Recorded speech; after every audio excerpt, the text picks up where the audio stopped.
B'investiment ta' 3 miljuni u 500,000 euro se jiġi riġenerat il-ġnien Tal-Mall fil-Floriana.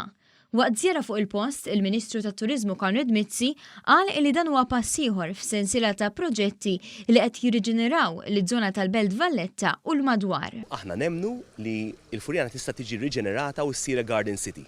U se nibdew hawnhekk permezz tal-Mall u bdejna permezz Mall għaliex huwa viċin proġetti oħrajn li hemm l-Belt Valletta, tritoni, il-biskuttin u d-diċ tal-Belt. Permezz ta' dan il-proġett se jiżdiedu sostanzjalment l-ammont ta' siġar, kif ukoll se jsir pavimentar b'diżinn ġdid li se jikkumplementa lil dak eżistenti.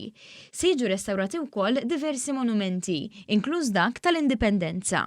Se nagħmluh aċċessibbli għal kulħadd, se nbaxxu ċnut, se nagħmlu CCTV cameras u sigurtà għal kulħadd u se nirrestawraw anki il-monumenti ta' madwar il-ġnien. Iċ-Chairman tal-Korporazzjoni ta' Riġenerazzjoni tal-Port il-Kbir, Stefan Parti, innota li b'dan il-proġett se jsir tisbieħ mill-inħawi tal-Port il-Kbir saż-żona tal-Argotti.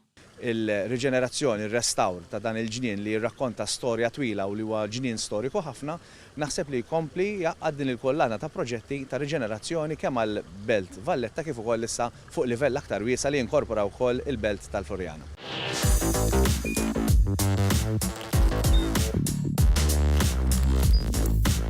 Idħol fuq one.com.mt u hemmhekk tista' tara l-programmi kollha li jxandru fuq One permezz ta' One Play.